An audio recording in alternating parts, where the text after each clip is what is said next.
ದಕ್ಷಿಣ Africa ವಿರುದ್ಧ ಮೂರನೇ T20 ಪಂದ್ಯದಲ್ಲಿ ಭಾರತ ಭರ್ಜರಿ ಜಯವನ್ನು ಸಾಧಿಸಿದೆ. ಯುವ ಪ್ರತಿಭೆಗಳ ಆರ್ಭಟ ಜೋರಾಗಿತ್ತು.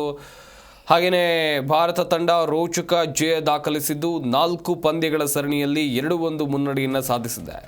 ಸೆಂಚುರಿಯನ್ ಸೂಪರ್ ಸ್ಪೋರ್ಟ್ಸ್ ಪಾರ್ಕ್ನಲ್ಲಿ ನಡೆದಂಥ ಮೂರನೇ ಟಿ20 ಪಂದ್ಯದಲ್ಲಿ ಭಾರತ ನೀಡಿದಂಥ 220 ರನ್ಗಳ ಬೃಹತ್ ಗುರಿಯನ್ನು ಬೆನ್ನತ್ತಿದ ದಕ್ಷಿಣ ಆಫ್ರಿಕಾ ತಂಡ 7 ವಿಕೆಟ್ ನಷ್ಟಕ್ಕೆ 208 ರನ್ ಗಳಿಸೋಕಷ್ಟೇ ಶಕ್ತವಾಗಿ 11 ರನ್ಗಳ ಅಂತರದಲ್ಲಿ ಸೋಲನ್ನು ಕಂಡಿದೆ.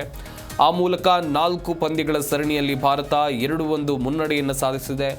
ದಕ್ಷಿಣ ಆಫ್ರಿಕಾ ಪರ ಹೆನ್ರಿಚ್ ಕ್ಲಾಸನ್ 41 ರನ್ ಸಿಡಿಸಿದರೆ Ryan 20, Reeza Hendricks 21, Aiden Markram 29, David Miller 18, ಹಾಗೆಯೇ Tristan Stubbs 12, Marco Jansen 54 run ಗಳಿಸಿದರು. ಭಾರತದ ಪರ ವರುಣ್ ಚಕ್ರವರ್ತಿ 2, ಹರ್ಷದೀಪ್ ಸಿಂಗ್ 3 ವಿಕೆಟ್ ಪಡೆದಿದ್ದಾರೆ. ಹಾರ್ದಿಕ್ ಪಾಂಡ್ಯ ಮತ್ತು ಅಕ್ಷರ್ ಪಟೇಲ್ 1 ವಿಕೆಟ್ ಅನ್ನು ಪಡೆದರು. ಇನ್ನು ಇಂದಿನ ಪಂದ್ಯದಲ್ಲಿ ಭಾರತ ಪರ ಭರ್ಜರಿ ಬ್ಯಾಟಿಂಗ್ ಪ್ರದರ್ಶನ ನೀಡಿದಂಥ ನಿನ್ನೆ ನಡೆದಂಥ ಪಂದ್ಯ ಭರ್ಜರಿ ಬ್ಯಾಟಿಂಗ್ ಪ್ರದರ್ಶನ ನೀಡಿದಂಥ ತಿಲಕ್ ವರ್ಮಾ ಕೇವಲ 51 ಎಸೆತಗಳಲ್ಲಿ ಶತಕವನ್ನು ಸಿಡಿಸಿ ತಮ್ಮ ಟಿ20 ಅಂತಾರಾಷ್ಟ್ರೀಯ ಕ್ರಿಕೆಟ್ನಲ್ಲಿ ಚೊಚ್ಚಲ ಶತಕವನ್ನು ದಾಖಲಿಸಿದ್ದಾರೆ.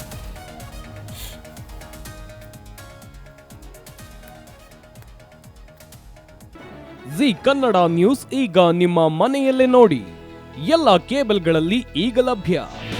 ನಿಮ್ಮ ನೆಚ್ಚಿನ ಜಿ ಕನ್ನಡ ನ್ಯೂಸ್ ಈಗ ಸನ್ ಡೈರೆಕ್ಟ್ ನಲ್ಲಿ number 292, Tata play number 1664, Jio TV number 1334, NXT digital number 30, in cable number 30, city networks 51, U digital number 162, GTPL number 17, Rockline telecommunications number 42, Shri Basaveshwara cable number 168, rural cable network 60, Vinayaka digital 57, Abhishek cable 821, city channel 53, Siddeshwara cable network 57, ವಿ4 digital infotech 628, Surya digital networks 53, Gajanan digital number 836, Malnad infotech private limited number 56, Metrocast number 830, victory digital number 167ರಲ್ಲಿ ನೋಡಿ ಆನಂದಿಸಿ.